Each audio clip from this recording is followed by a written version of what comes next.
In terms of moving along to out of orphan drugs and just specialty pharma products, Medicis definitely is one specialty pharma company always in the news. And I guess I wanted to mention that company sort of as a case study as to they have a product in the market right now that is going generic soon. And I guess one of the questions is when you have a company that has a product in the pipeline that's about to go off patent, I guess, Paul, maybe this is a question for you. How would you advise, I guess, a client to deal with this? And I guess what measures would a company have to take, I guess, to prepare, if they're exiting, to prepare for this looming sort of patent cliff? Well, Kimberly, I'm not sure when you say when the company's going off patent. Oh, sorry, not the company. I mean the product. And the product is going off patent. Yeah. How do you prepare for that if you're planning? Yeah, if you're planning an exit in the next 12 to 18 months, say. Well, I'm not sure I understand the question really. I mean, if you're a target company with a product going off patent, right. In 18 months and you're preparing to exit, you're a little late. I think this is a function of companies trying to diversify and cover up their products going off a patent and their lack of innovation. And so I'm not quite sure how I would advise a company in that circumstance, to be honest. I think as we know, many of the major pharmaceutical companies are today facing patent cliffs. We are entering an era where the next 2 to 3 years will be the greatest number of drugs coming off patent in our history. And the way many of them are planning for this is by cutting R&D budgets. And you saw, I believe it was Pfizer said they were going to cut their R&D budget by $1 to $2 billion. I think it was 20 or 30,000 people are going to be laid off, and the stock price went up by 5.5% that day. So the question is why were investors excited that that they were going to cut so much of their future spend? And I guess it probably is for a couple of reasons. One is maybe they think that they're going to now do more acquisitions than they are going to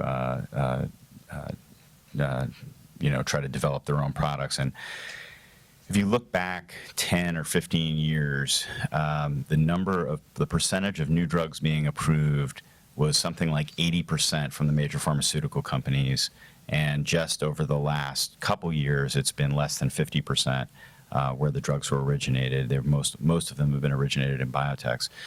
So I think the investors are essentially, by buying Pfizer stock right after an announcement like that, they're saying, yes, we want you to buy your way out of this. Don't try to innovate anymore because the innovation has had mixed results. We want to see you being more focused on your own internal R&D, put put a higher bar for what you're going to develop internally, and then try to acquire approved products outside to fill the gap. And we see Sanofi, when you see Chris Viehbacher speak, he talks about how he doesn't talk about the gap. He talks about the new wave of products that are being approved and how they're gonna look in the future. It's not how they're gonna look. He doesn't talk about the problems. He talks about the opportunities, and the only way to do that is through doing things like buying Genzyme, where there's long patent life left on many of those products. I mean, you look at J&J acquiring Synthes. It's awfully hard to look at a transaction like that and to think that has a lot to do with innovation, other than maybe the covering up a lack of innovation or an ability to innovate themselves. But virtually every large pharma med tech company is not getting any credit anywhere for being able to innovate anymore, and so that's going to have to come from the innovators, the early stage companies, and outside of these companies. So are you suggesting that J&J purchase was not about innovation, it was about consolidation? About consolidation or lowering costs or geography or a defensive move? Well, I think it's partly defensive. I think it appears to me. I mean, it appears, that you look at Cordis, you look at DePuy, these are companies that have not done well, and, they're looking for one-stop shop to cover up, their failings. So, and I think we'll see more transactions like that. Interesting. So J&J is one of the only, probably the best example of. Sorry, It's okay. Just keep looking away from that. One of the best examples of a pharma company that has long been in devices and diagnostics. Yeah. And I guess I'm wondering whether it's been a success or a failure. I know that wasn't a question that we wanted to talk about, but I actually think it's an interesting point. Also, because someone's asked, I think Kimberly asked, will pharma companies buy device and diagnostics companies? I would like to ask the question, first the initial question, but also, will device companies go into the drug business?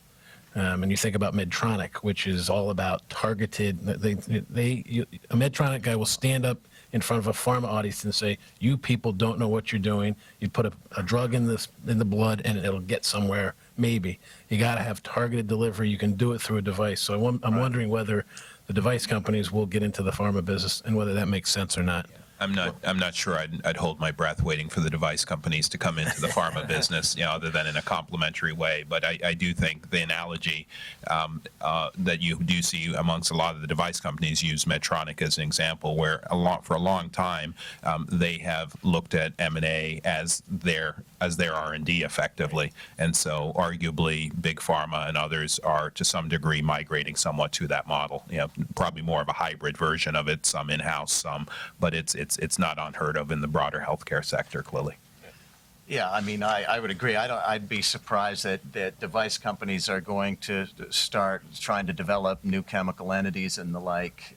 But clearly, the device companies are, through their devices, getting into areas that are traditionally the province of pharma.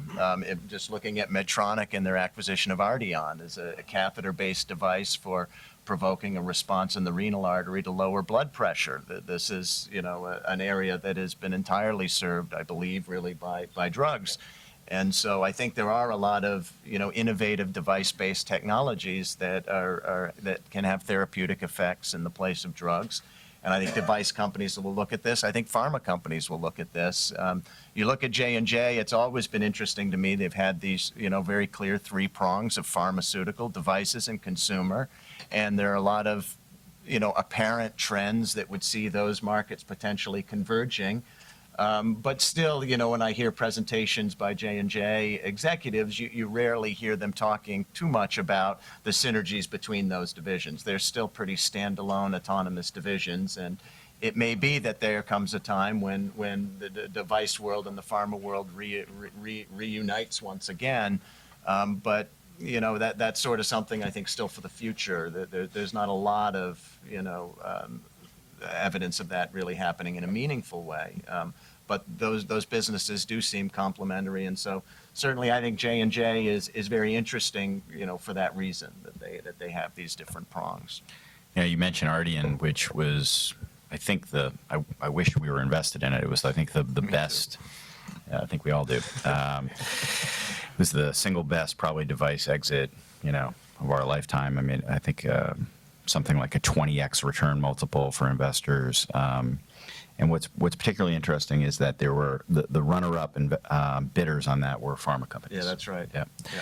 So why? I think it's because the existing drugs in hypertension were coming off patent. Here's an opportunity for something that works in drug failures, works really well. They had done 100-plus patient study. Note that they had done all their clinical work, I believe, in Europe. And pharma companies saw that and thought that you could take, it would be similar to them getting into orphan drugs with maybe a smaller sales force. They could hit a huge market that was sort of fresh, for a new therapy with great results. So I think I agree with you, Jide. I think it's unlikely that the pharma companies are going to be super active here in the pharma space just because they don't understand the business enough. Where they are being, if you looked at like the Medtronic annual report of like not this year, but last year, the whole annual report was about drug device combinations. So there's a lot of focus there, I think, on delivery, as you made the point, Hunt. But I don't think that they're going to get into novel therapeutics as much. But I can see it's easier for a pharma company to jump into devices than I think it is for a device company to jump into pharma. They just don't have the expertise, the drug development people, those sorts of things. But I'll just add again, and again, we all of these are in our SEC filings, but we're short Medtronic, and the one of the reasons is they are probably the worst acquirer in all of medtech, which is why it's a great, if you're a venture capitalist, to go sell your thing to Medtronic. You're always going to get overpaid. So I commend the Ardian people. I think when I think about drug device, the mix, and I'll go back to Medtronic, one of the reasons we're short, is what happened with their BMP product, which is in that sort of nexus of drugs and devices. This is a protein that helps stimulate bone growth. Now, that's great when you use it in the right places. It's not so great when you use it inappropriately, which is the sales model is quite a bit different from med devices, where they try to sell it to everyone versus the traditional detailing channel in pharma. And so I think because the sales channels are different, you wind up with what happened to Medtronic with their BMP. yeah, just a little more detail on that. But the products infuse, and they sold it, as you say, in the wrong place. So in cervical spine, which caused all sorts of breathing and swallowing and radicular pain problems. And I think they had, a few hundred adverse events reported, although they never, they had labels for trauma and lumbar spine and long bones and a variety of others. They never had it for cervical, but it did get used off label, and that's what created a lot of the problems. The product works great. I think it works too well. I mean, if you had the perfect product, you'd say, new and not quite as good as the last one. I mean, this is, instead of new and improved, you would want something to have a little less efficacy. And in the cervical spine, the inputs are so close together that the bone growth got away from them.